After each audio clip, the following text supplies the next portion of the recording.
Hey friends, roadmap of the western version have been released, along with the cool 33-minute video. I really think that AGS is doing above and beyond on their job. I was really impressed how they care about the game and the way how they explain it during their upcoming news. The comments were also positive too. It was really nice to look at all the positivity from the community. Let's go over the roadmap together.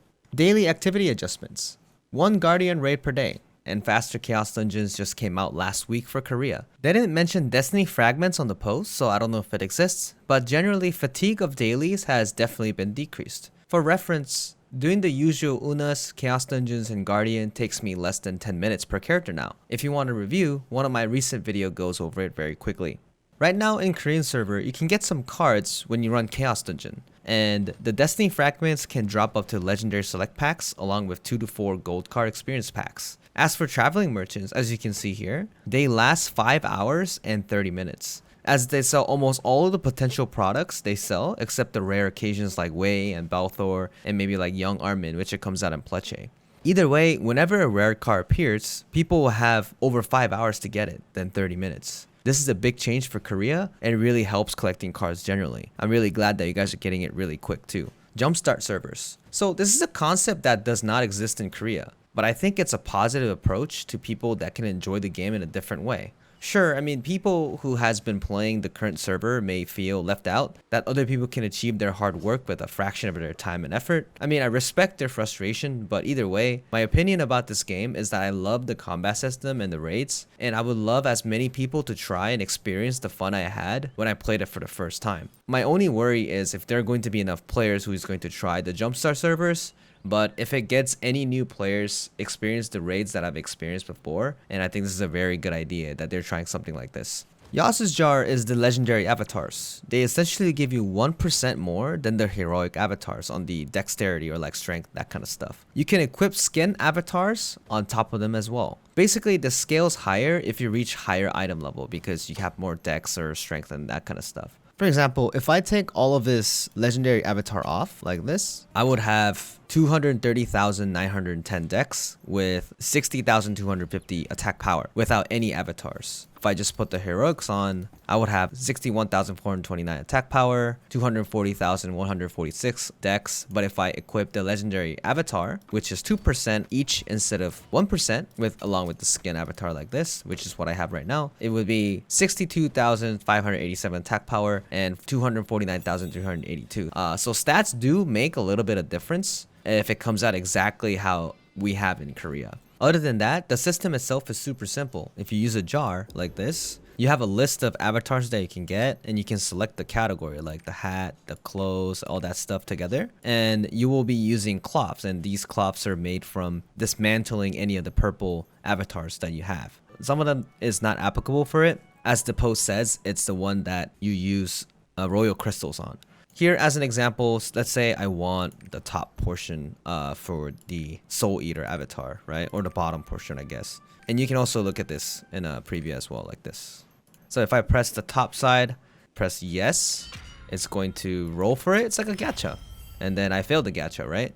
This can be dismantled or it can be just sold at the auction house. As for affections, you got Nineveh and then you have Thyrain, right? So the last one, it gives you like a song.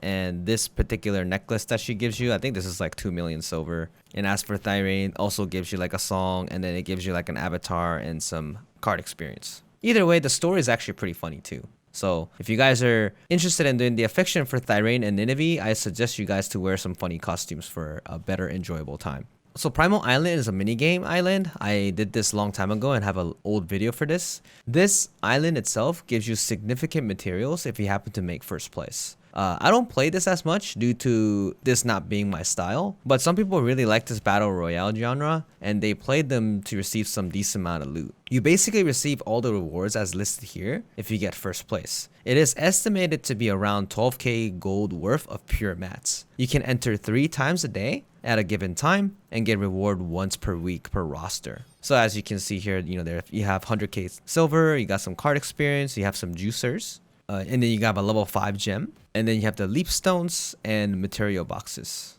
As for Pleche, Pleche is a required side story continent to get to Voldike, or Voldis, the next area where you get to play the new Abyss dungeon.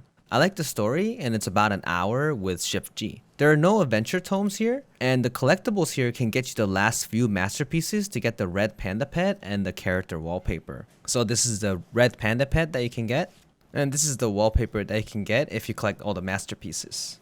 Also, for a fun side note, if you guys really like hunting Makokos, these two over here can be entered at 4:44 p.m. or 4:44 a.m. and the access lasts about 4 minutes. As for Cariligo's trial, I tried a couple of times, but I believe people who would like a competitive challenge will like it. For example, when this just came out, this team have cleared it for the first time, and this is the fastest team that cleared it too. Same as the old one, the Akatis.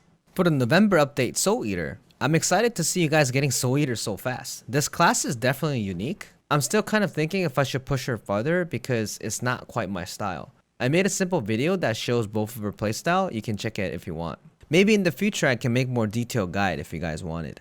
As for Voldike, it's called Voldike in Korea. This place is a new place with new stories. It takes about over 2 hours for Shift G. You can start it at eye level 1520. Finishing the story will give you access to the new Chaos Dungeon 1610 for Voldike. And the new 1610 Guardian is Gargades, the big frog guy.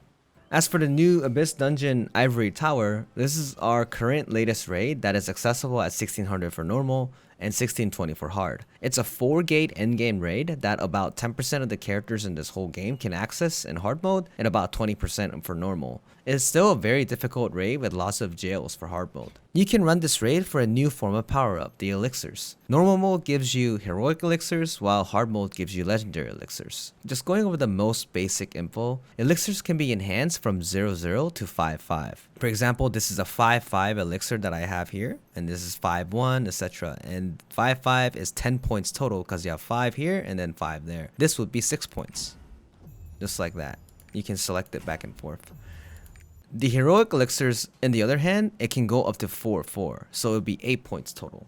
The RNG is about getting a 9-6 or an 8-7 level stone for 4-4 and up, and 5-5 is definitely a higher chance than a 9-7 stone. It is based on choices you make, so it has a little bit of skill involved for choosing good choices. So going back, this enhances your armor, and you acquire 35 points for set bonus level 1 and 40 points for set bonus level 2. So you need like a set bonus for hat and gloves. To activate the set bonus, you need 40 points in total within your whole gear. And for the 40 point elixir, I have 43 right now. The DPS boost on 40 elixir is at least 20% overall damage increase. So 1620 eye level player without an elixir versus with an elixir is a big difference.